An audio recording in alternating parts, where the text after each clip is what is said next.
Thank you all for coming tonight.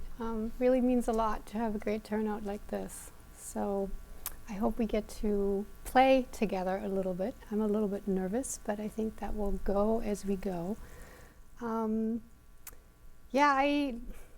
As most of us, struggle a little bit with the word survivorship. You know, what is survivorship? Who is a survivor? Who isn't a survivor? So I started with this lecture by looking up on Wikipedia, what does it mean? You know, who's a cancer survivor?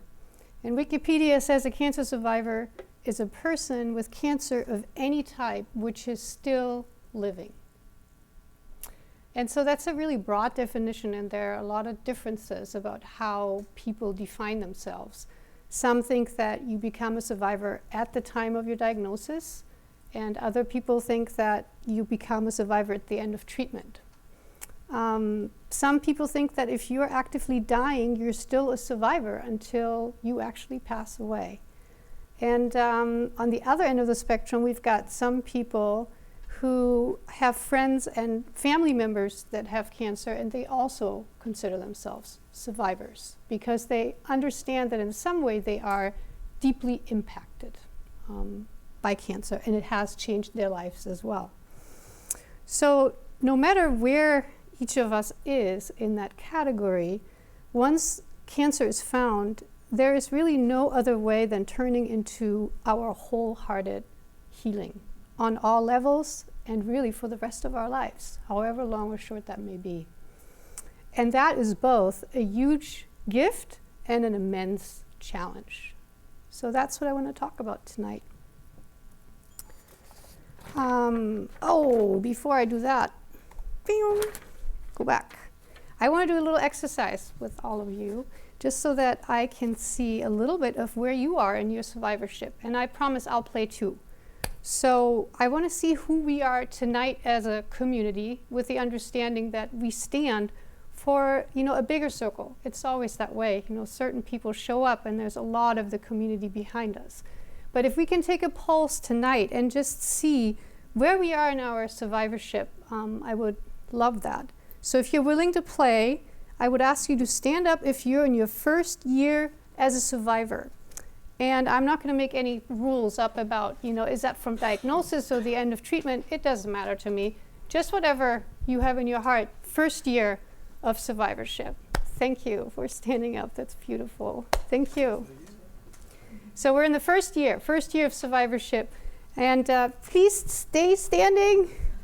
And so how about the second year? Anybody you can keep standing because eventually we want to all stand up. So second year of survivorship, stand up. Okay, third year.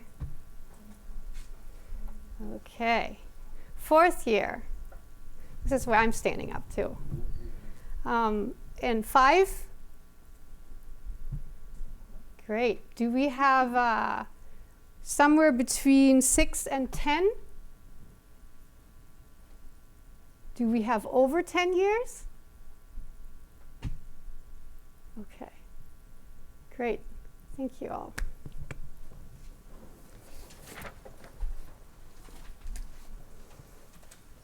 All right, now I'll tell you just a little bit about me. I was diagnosed with breast cancer. This is really what matters. I mean, what Holly said was really nice, but this is really why I'm speaking to you tonight. Not because I'm a wilderness rite of passage guide or whatever, but simply because I was diagnosed with breast cancer in 2011. And I have a few pics. That's my old me. That's the inevitable short haircut before you go through chemo. That's the obvious must-have chemo picture. And this brings us to today. So I have some information here on reaching me. If you're interested later on, you can come and ask me. I also have a business card and a flyer that is over there with Holly that you can grab on your way out if you'd like to. If you take nothing away tonight from the talk, but 3 messages that are in the next slide, I think it's already a great night. So here are the 3 messages. That we are forever changed through cancer. And it sounds really simple, but I think it's really hard to validate that for ourselves. Everybody wants us to move on, and so do we. But what does moving on really mean? So we're going to get into that. Number 2 is that we're on a lifelong path to healing and wholeness. And what that means is that we don't have the luxury to take breaks. There's a sense that we are always sitting on our meditation pillow. We are always trying on all levels to do whatever it takes to wholeheartedly heal forward, because we don't know if cancer is going to come back. And that makes us a very particular breed of people. And we are all elders. And that's probably the weirdest thing that you're going to hear me say tonight, and I'll explain it later on, because we don't talk in our society about elders. We talk about people being old. But the elders is more like somebody who's initiated and who has wisdom to impart. So we're going to get into that.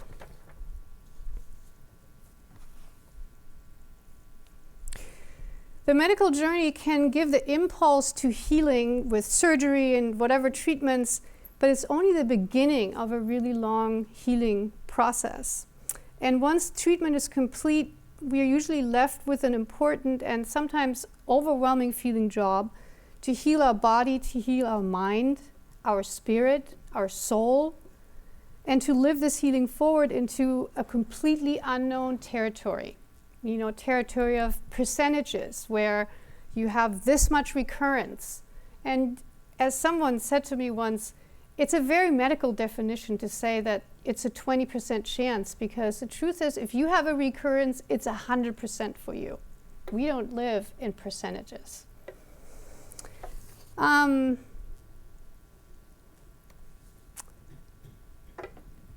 This is the work I do. And these are one of my favorite trees. They're the bristlecone pines. They're like 5,000 years and older.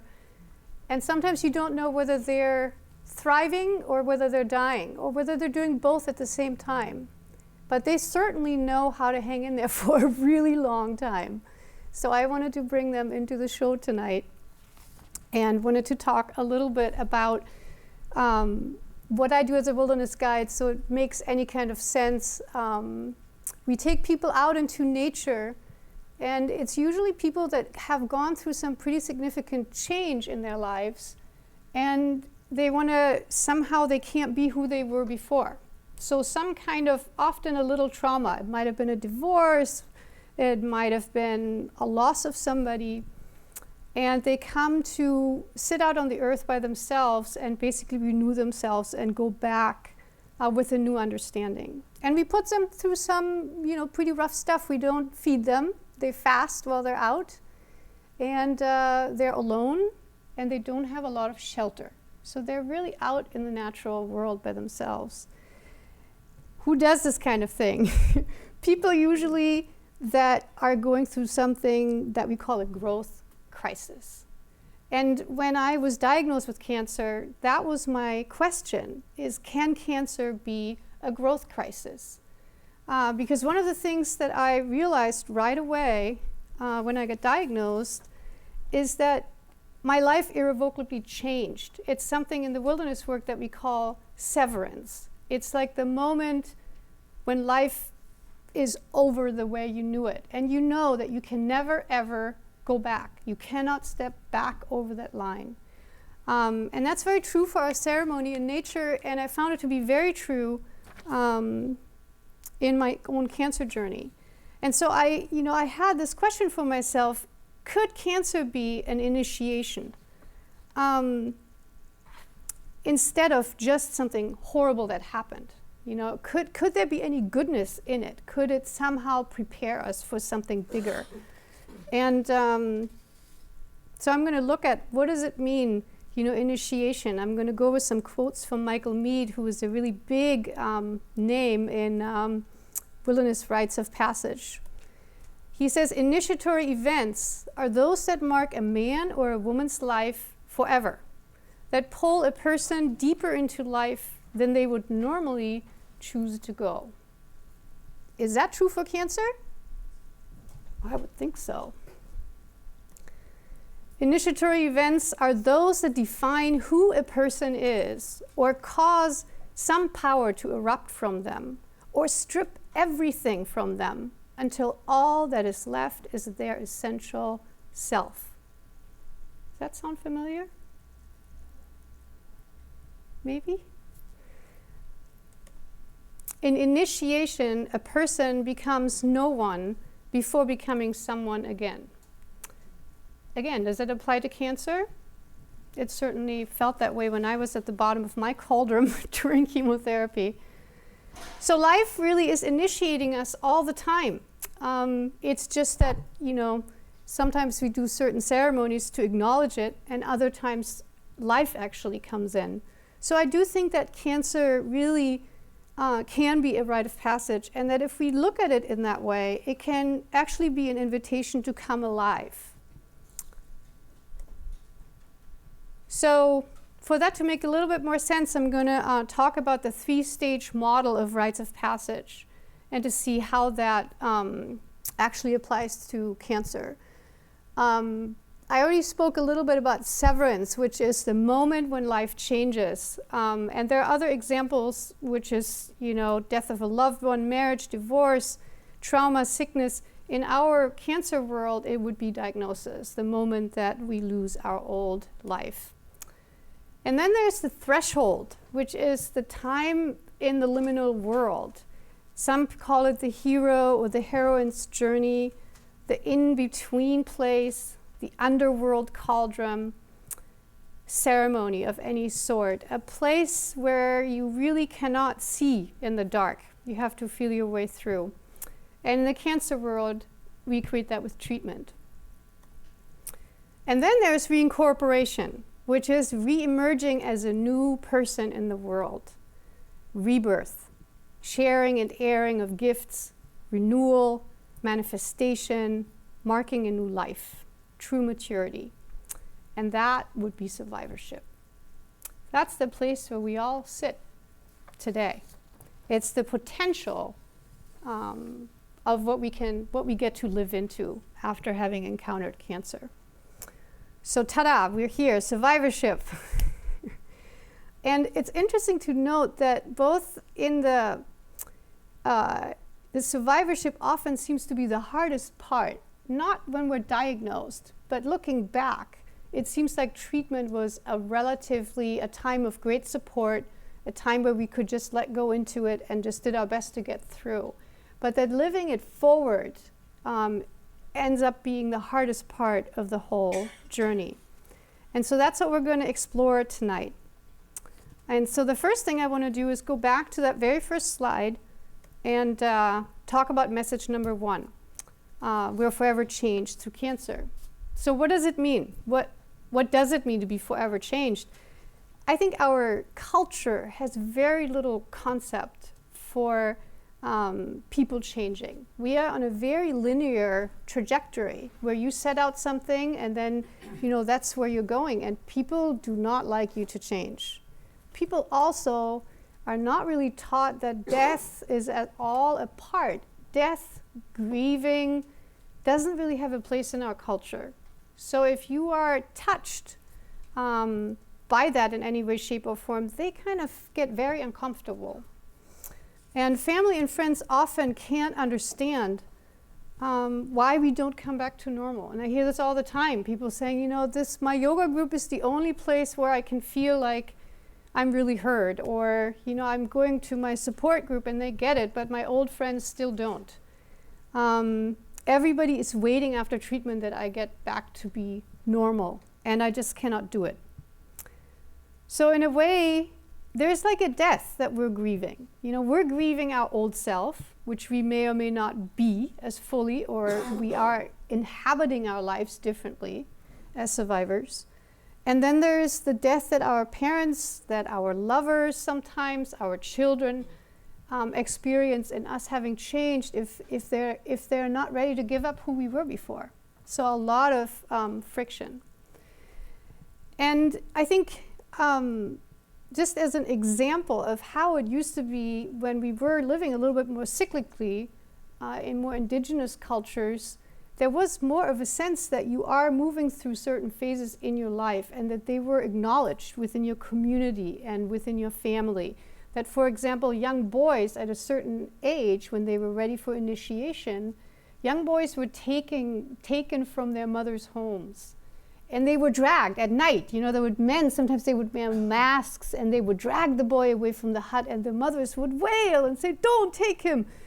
And then they would go on their little ritual, and they would come back days later, and the boy had a new standing in the village, and the mothers had done their grieving, and from that moment on, that young man was carrying a new name and living in a new way, acknowledged by everybody that they were a new person.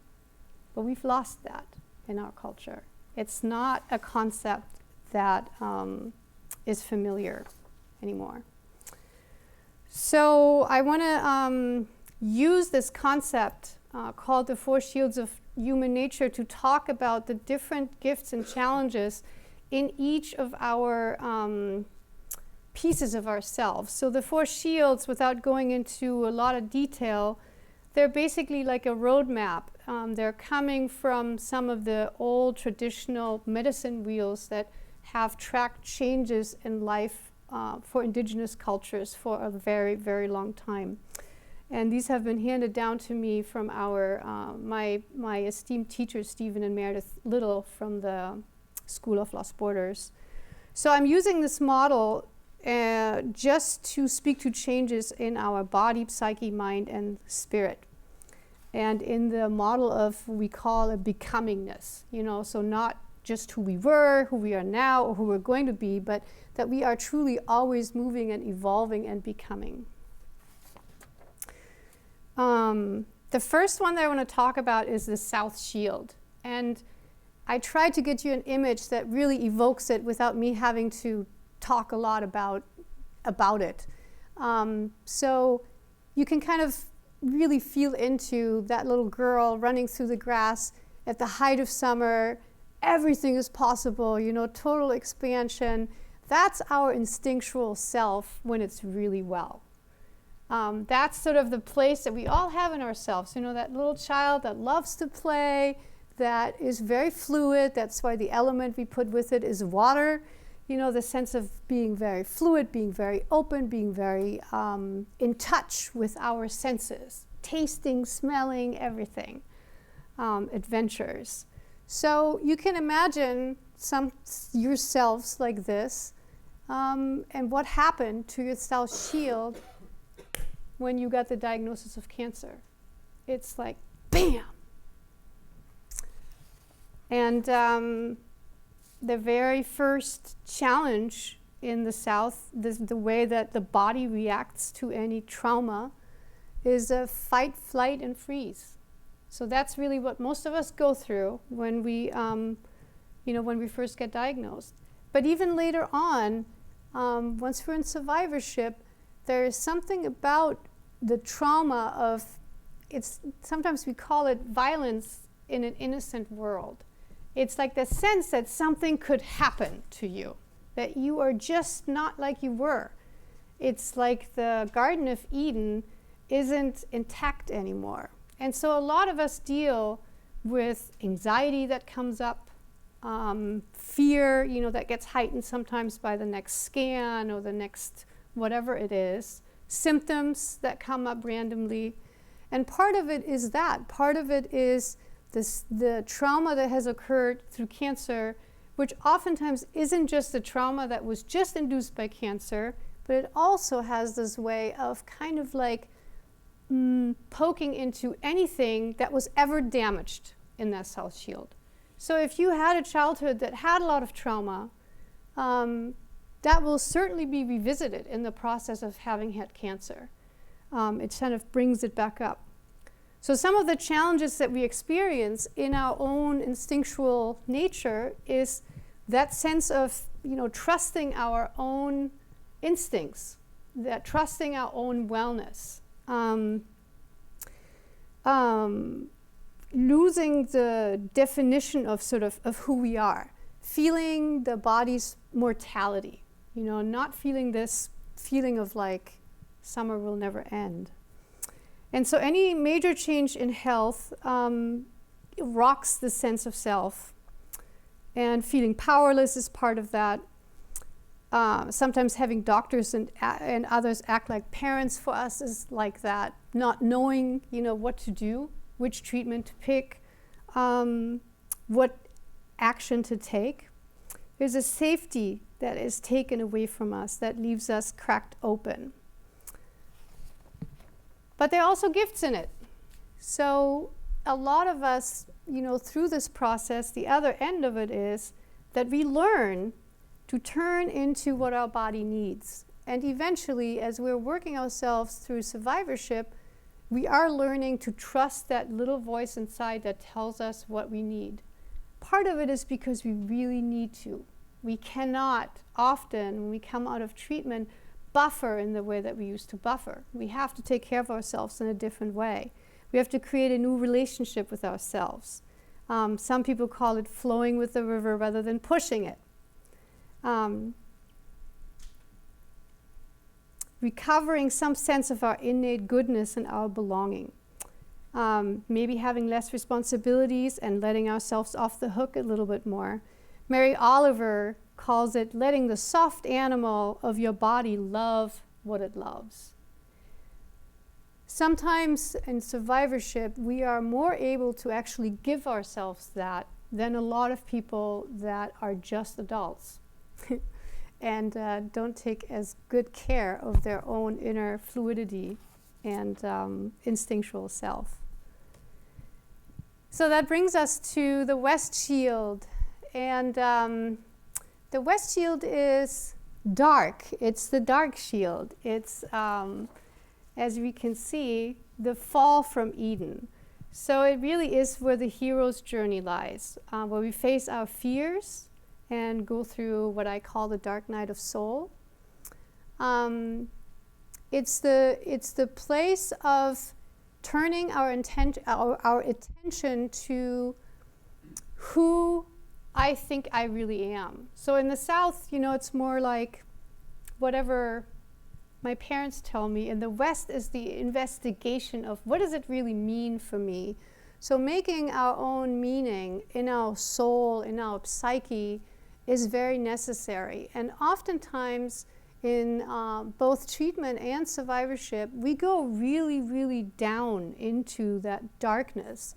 And we ponder the big questions of our lives there in a way that not a lot of people get to do, and in a way that oftentimes doesn't really sound very easy. I know for myself that I came up with some of those really bare-bone deep questions that were related to my own psyche that I didn't know I had. Things like feeling that somehow I deserve something bad, that I am somehow bad, that there's something wrong with me. And again, none of these feelings were really that new to me, but they really became part of my awareness once I was walking with cancer. So I would put here all sorts of, evaluations of how to sit with change, how to sit with grief and loss, how to turn into who I am now and what I really want to do with this one precious wild life. A deep, deep questioning of core values. And the gifts that are in that is that we really get to individuate in this way, that by asking these deep questions, there is a new meaning, that we are oftentimes finding some kind of a gift in the wound, and we are often finding that we are like phoenix rising from the ashes. Sometimes people use cancer to shed things that truly no longer serve, whether it be a profession, a relationship that needed to shift, or simply their way of taking care of themselves. So there is finding our true voice and our authentic beingness in here and letting die away whatever no longer serves. One of the beautiful things is that we cannot afford anymore to drag baggage along with us that we'd be better off without. So the West Shield is giving us a chance to actually shed that.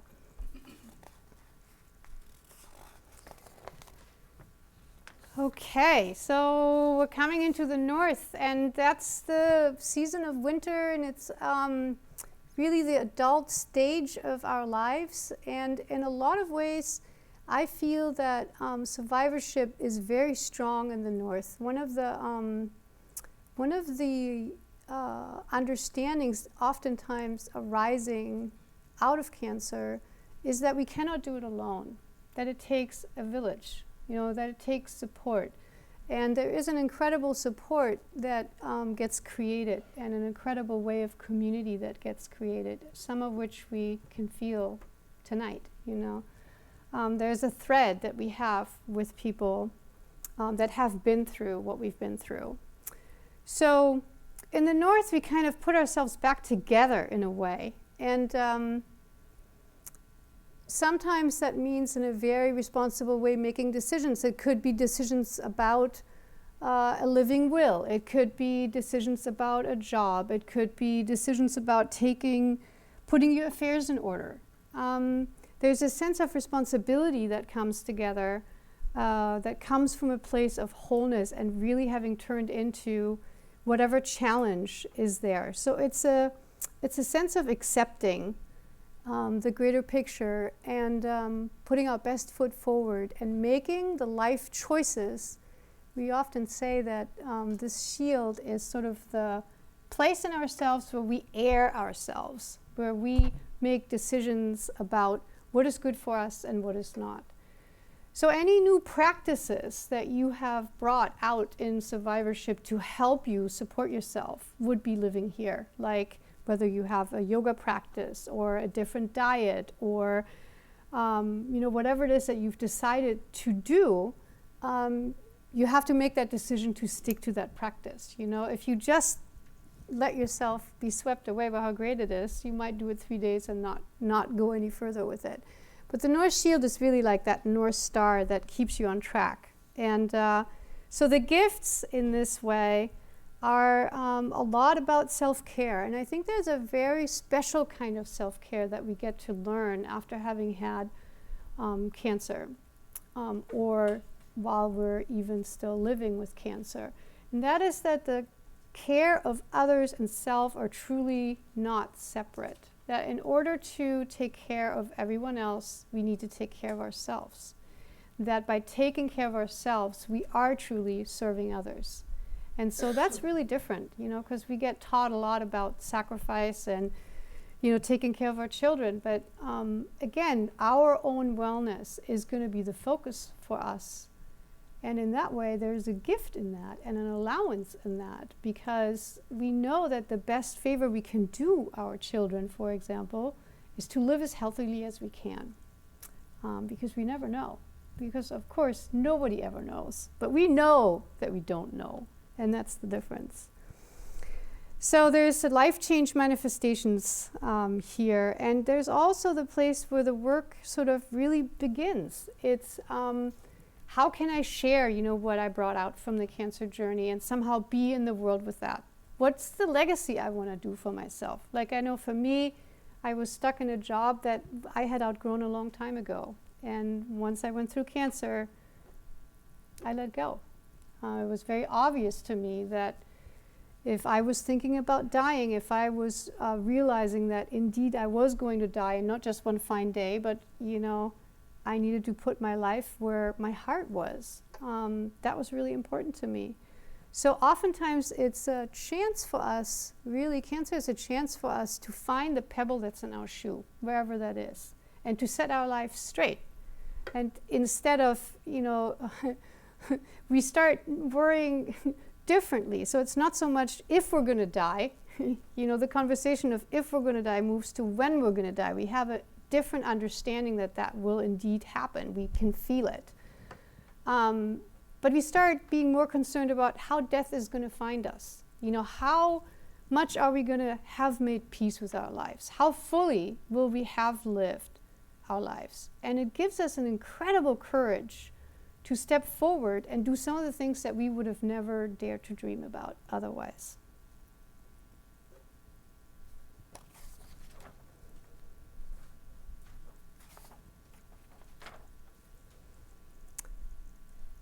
So we're going back to message number 2, and that's that we're on a lifelong path to healing and wholeness. And so that's part of what I've already spoken to.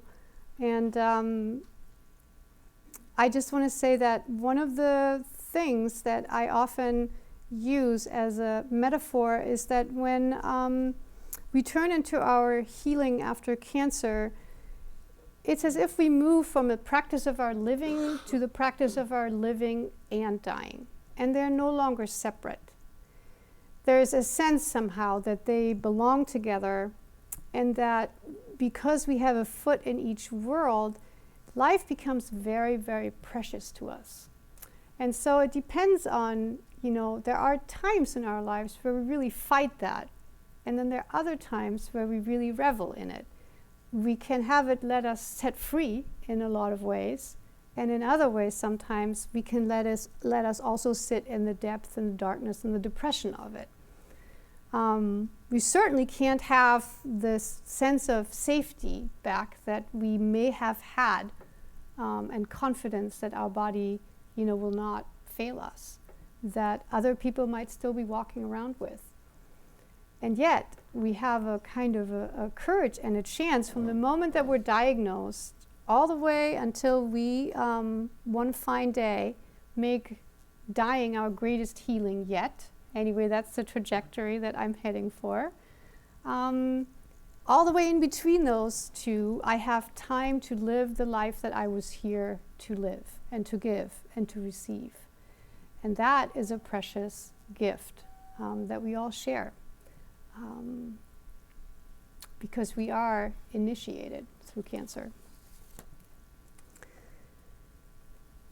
And I want to bring it around to sort of, I've already kind of feel myself going over there, to the East Shield, which is what we call the spring and the illumination, the spirit, and the place of transformation. And a lot of people now talk about post-cancer benefits. So that's basically what that would look like. Some of the healing impulse of living the new story and opening to the mystery of life, and kind of like getting some kind of an understanding from the depth of our surrender of the beauty that surrounds us and the preciousness of this life, of this moment, no matter what's tomorrow, but here, right now. Any kind of big realizations that we get that feel kind of like a download. It's the place where we realize, or the moments in between, where we realize that all but love is just a misunderstanding. It's that light that really partners the dark that we often feel. So in a way, our edges are sharper as survivors, but also our light is a lot brighter. Our spirit light shines a lot brighter. There is a lightness to us. It's almost like we know our light body better. Whatever you want to equate that with, spirit or God, or a place where there's a lot of creativity and a muse and juiciness of magic, if you will, where you feel like you're getting the big picture of life. And so that brings me to message number 3, which is that we are all elders, no matter our age. And I think that sometimes is really challenging for us, especially for the younger ones of us that get diagnosed, they go through cancer, they go through this whole initiation process. And we live in a society, again, where we have a lot of old people that are just old, but they're really not very mature. So eldering means, having been to the center of your wheel, having looked into the depth of your own shadow, having swam around your own cauldron and come back out into the light. And the younger we are, the more challenging it is to live with eldering. A lot of the effects of cancer in survivorship, while they're in treatment, it's like the effects are debilitating a lot of times. But later on in survivorship, a lot of the effects post-treatment are actually just premature eldering.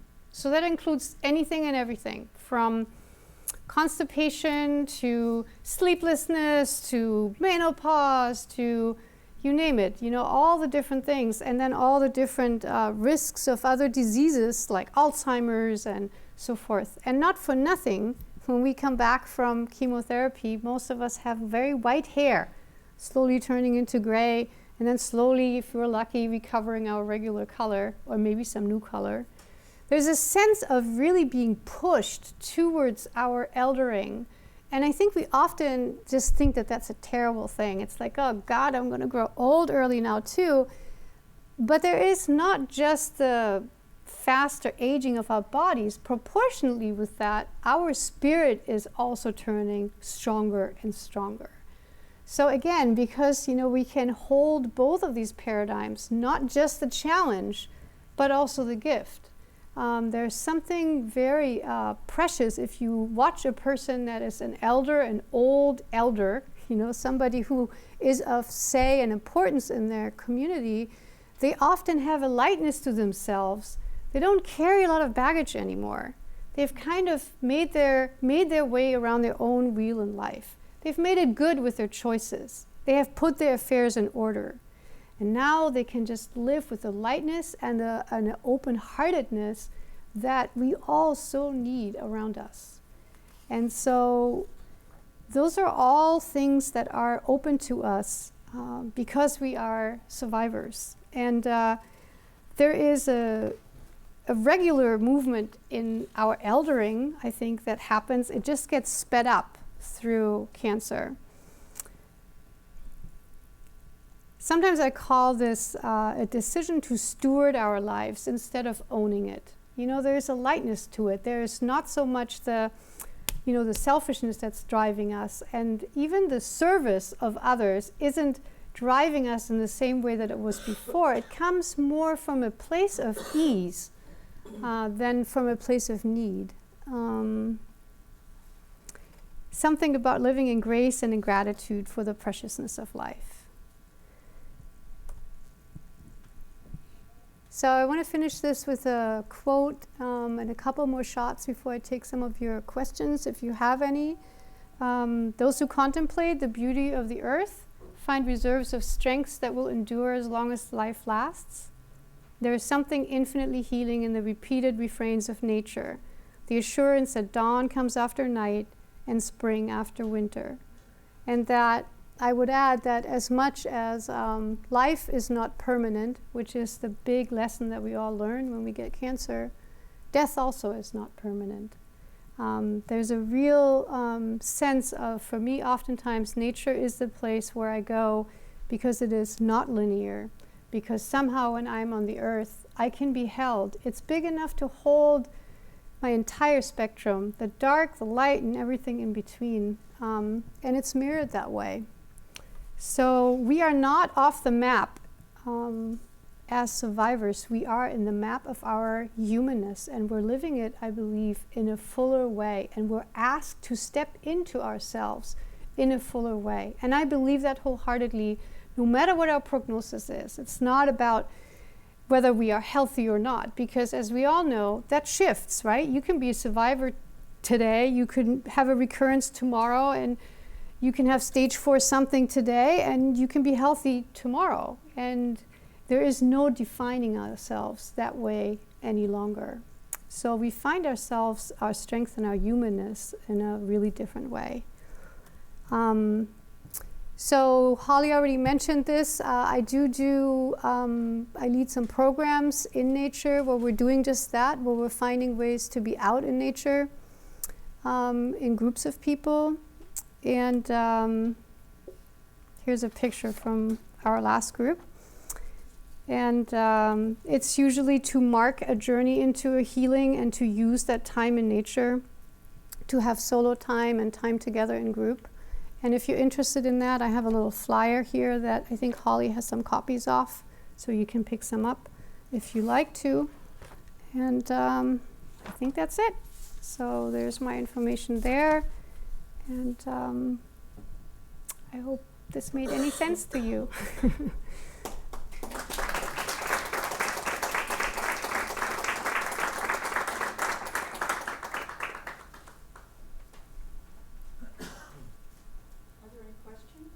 things that you'd like to state or talk about?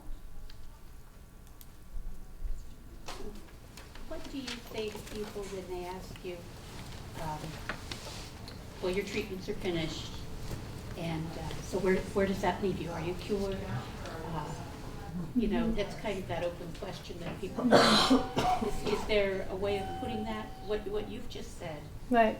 putting that into a talking point that Great question. gets I'm gonna across? I'm going to repeat it as best I can because they told me I had to so that they get it on the recording. So, what do I say to somebody when they ask me, are you out of treatment, and so are you okay now? That's kind of the question. Can we move past this now? Can we move past this now? I sometimes say to people, do you want to have the 2-sentence answer, the 2-minute, or the 2-hour? Like, I try to push them back because most people really don't want to deal with it. They want to just have you say, yeah, I'm okay. And it's a way to really stand our ground and say, no, I'm not okay. And without so many words, but energetically, really what you're saying to them is like, you don't want to face this, that's your own problem. But I'm not going to go away. This is where I am. If you can't deal with it, that's your problem. So it's obviously not that easy, but what I want to do is just empower you to not just having to say what they want to hear. To say and depending on who it is it really somebody that matters to you? Because sometimes we get asked by people that just kind of ride on our misfortune. They kind of just, they have that look about like, oh, I feel so sorry for you. I hope you're going to be okay now. And it just feels like, oh, you're going to die too one day. Maybe you get diagnosed tomorrow. So there's all sorts of people, and I think the point I want to make is that it's really important to create your own safe boundaries. You don't owe them anything. You get to be who you are, and you can show yourself as much as the situation is really asking for. So we say sometimes in our work, don't give your power away. Don't make yourself small. And I know that's difficult sometimes. Is this talk going to be available or broadcast like on your website or somewhere else? Yeah, I think Stanford. Watch it and share it with other. Okay. So Yeah, Stanford will host the talk, and I will put it on my blog as well, hopefully, if I still like it. Yes. I'm coming up to 4 years post-transplant with leukemia. Saved my life right here. Oh, in a great. clinical trial. But there's a book by a professor at University of Santa Clara, my alma mater. It's called Super Survivors. I read a review of it. Fascinating. Some people don't just survive; they boom. They explode, like you alluded to, and then phenomenal things. I had, I don't consider myself a super survivor, but I had an explosion of unexplained creativity, and I published a book that wouldn't have happened had I died in '09 like I should have. Yeah, this is great. This is a hard venue for me. This is my first public slideshow, and when I lead groups, we sit in circle, with 8, 9, 10 people, and we talk, and it's a conversation. So I'm so glad for this piece of it because it makes it so much more human, and oftentimes this is what will draw out the stuff out of me. So if I can just rephrase what you said, you talked about this incredible book that's called Super Survivors, and you've talked about how you don't consider yourself a super survivor, but you have published a book. You have had some kind of an awakening and a blossoming out of the story. And the title, it's a flip book. It's 60 poems, 50 pieces of art, and 34 charted songs. It's called, the title is A Human Becoming. Wonderful. And you alluded to that. Yes, and wonderful. The flip side is Words with Melody. Yes, a human becoming. So I really honestly think that sometimes, oftentimes we see these manifestations of creativity and vision, the things, people take trips they've wanted to take all their lives. People say, I don't care what other people think. They start wearing different clothes, whatever it is. It can be small or big. It doesn't really matter. What matters is that we grab a hold of our life, of this one precious life, and we remember ourselves in our becomingness, like you said, like your book was called Human Becoming. Yeah, that's wonderful. Thank you. Yeah, great.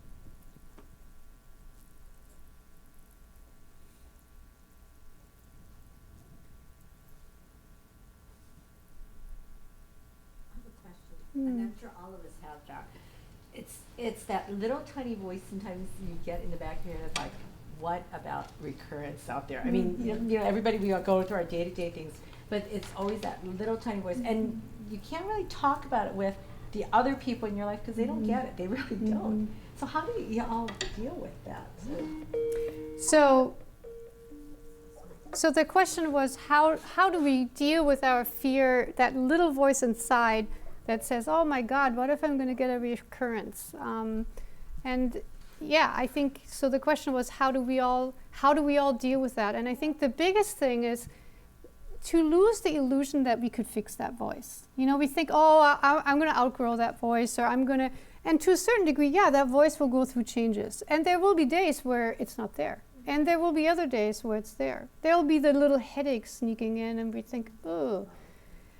I think the hardest part is to be gentle with ourselves and to truly know that this is our own, you know, fear. It is that trauma, and we have to parent it in ourselves, not to make it wrong, not to push it away, but to just over and over say, yes, I know this is hard, and there is no safety. And there are times, I can tell for myself that there are times I'm really flying high in my survivorship, and there are other times where I get really anxious and I have periods, I don't know why, I can't explain them, where I have a lot of what I call post-traumatic stress disorder. Nobody wants to name it that, but I think we all have it.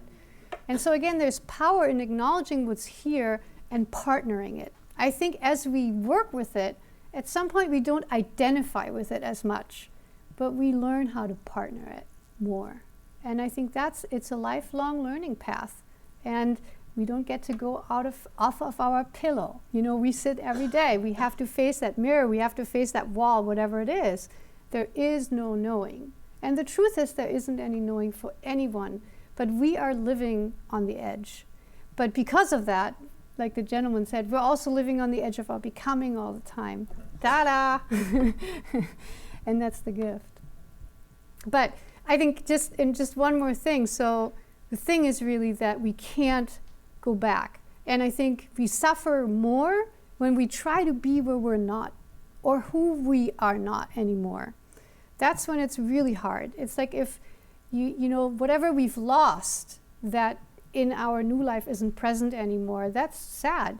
But if we can celebrate what is here now that wasn't available to us before, then that's oftentimes really, really empowering. And it's always a mixed bag. That's why, you know, I was wondering whether this is too big of a model to bring, but I really wanted to bring something that includes all the cycles, you know, that we have 4 seasons.